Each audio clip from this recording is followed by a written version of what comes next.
Today we're going to start looking at transformations of quadratic functions. Transformations are all about how things change and how they move. Now, the rules that we're going to be learning for transformations of quadratics actually apply to all types of functions, but we're going to focus on learning these related to quadratics first. So the basic quadratic function is x to the second power. So that's how we know that we have a quadratic. We have to have an exponent of 2. And this is what we refer to as the parent function. So a parent function means that it has all the original characteristics, and then we're going to change those to make our new transformed functions. We use the basic equation in vertex form, x minus h quantity squared plus k, and then we also would have the value a in the front. So each of those variables, h, k, and a, affect the graph of the quadratic function, and they change them in different ways. So the first one would be a horizontal translation, meaning that we're moving it to the left or to the right. If our quadratic function has x minus a number on the inside of those parentheses to the power of 2, then the parabola has been shifted to the right that number of units. If the number on the inside is being added, it's been moved to the left h units. And you should have seen that on the Desmos activity that you did before you started these notes. One thing to note is that these are actually the opposite of what our brain typically tells us is going to happen. So I'm used to thinking about on a number line, if I subtract, that shifts me to the left. If it's a transformation, we're actually moving to the right because we're subtracting a positive number. And the same with the plus, we're subtracting a negative. So it's like the minus sign, if you notice up here in our basic equation, it has a minus sign. So for that to have become a plus, we would have subtracted the negative, which would have been a movement to the left. The k value is a vertical translation, meaning it's shifting that parabola up and down. You notice that the k value is being added on the outside of the parentheses. So we have the x minus h quantity squared, and then we're either adding or subtracting k. This one moves the way that our brain makes us think that it should move. So a plus is going to shift it up that number of units. A minus is going to shift it down that number of units. And then the a value is going to dilate. If we think about what we learned about transformations earlier in the semester, the words that we use for dilation of functions is a stretch or a compression. One thing to note first is that if the a value is negative, then you have been reflected across the x-axis, so that means that your parabola is concave down. So in all that work that we've been doing with parabolas and maximum and minimums and being able to identify that from the equation, remember that the negative sign in the front tells us that the parabola has been flipped over. So it's been a reflection. So again, we're going back to some of those transformation words and vocabulary that we learned. If your a value, and this should actually be the absolute value of a, is greater than 1, it's a vertical stretch and it makes the parabola narrower or smaller. So I think about a vertical stretch, if I actually took the y-axis and pulled, then it would make that parabola be skinny because it's going to stretch the top and the bottom. If the absolute value of a is between 0 and 1, meaning it's a fraction or a decimal, it's a vertical compression. So again, compress means to squeeze. So I'm pushing the y-axis this way. It's going to cause that parabola to open up and get wider. And so we would describe those using either the phrase stretch or compression. You can still think about narrower or wider. That typically is a Math 1 skill or vocabulary. As we build on this in Math 2, we want to start thinking about them in terms of a stretch or compression.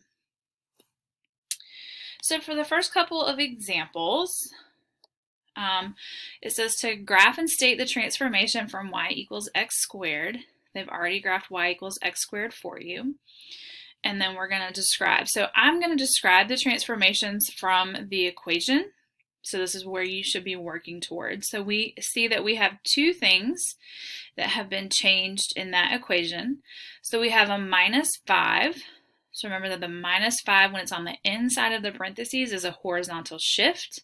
So if it's a negative, we can look back up here at our description. So if I have a minus, it's going to move it to the right that number of units. So this one has been shifted 5 units to the right. We actually probably should use the word shifted.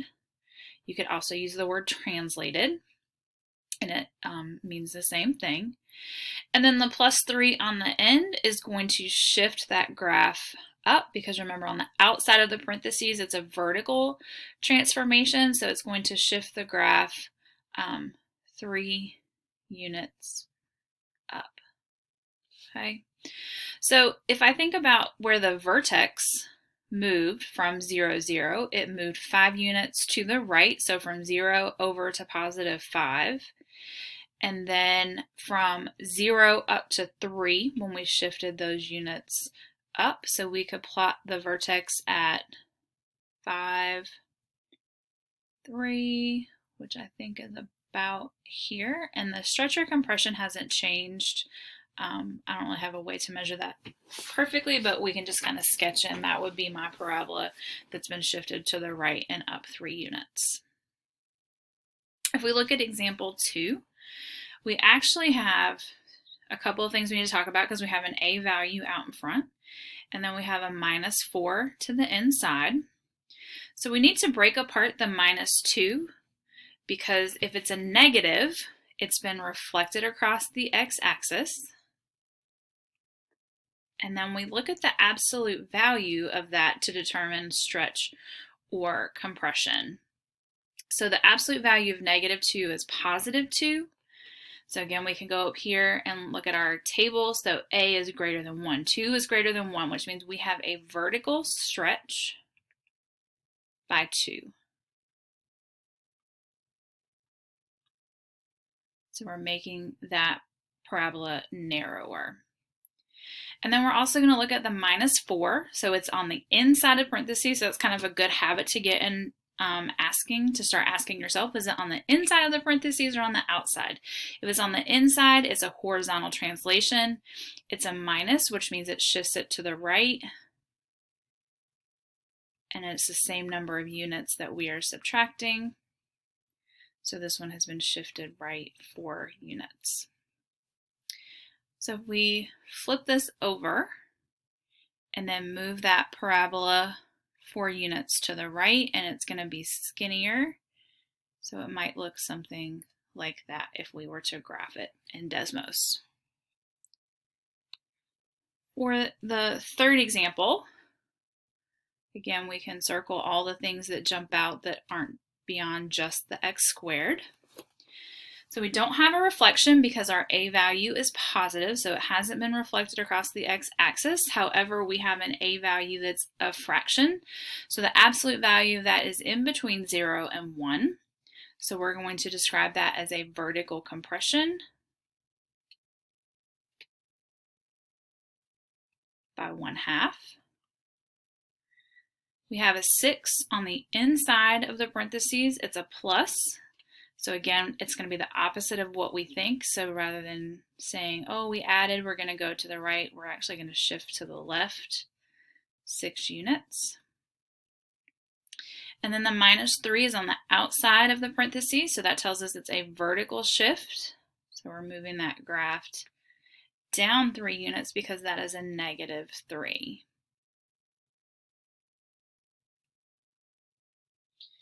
So our vertex would be at negative 6, 3, because we shifted to the left 6 unit and then down 3 units. It hasn't been reflected, so it's still going to be concave up, and because it's a compression, it's going to be twice as wide, so we could just sketch a wider parabola there on that axis.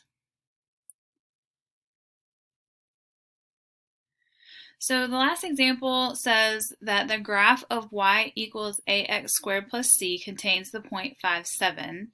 Name the corresponding point on the graph of a times x plus 3 squared plus c. So this graph has been shifted to the right 3 units. Shifted to the left 3 units. See, I still make that mistake too because we're having to fight against the brain. So if we think about a mapping rule like we did with our first unit, we're going to take our x value and subtract 3, and then our y value doesn't change because the c value between those two functions stayed the same. So the point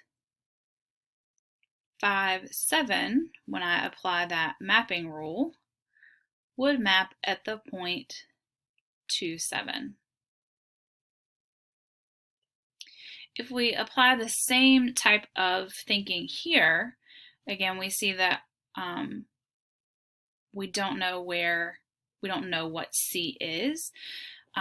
We can assume it's 0 here because this graph has been shifted down 7 units because, again, that minus 7 is not inside the square. There's no parentheses there. So the mapping rule for this would be x, and then we would subtract 7 from the y value. So the x value stays the same. We would shift that down 7 units, so that point would move to 5, 0 on our new graph.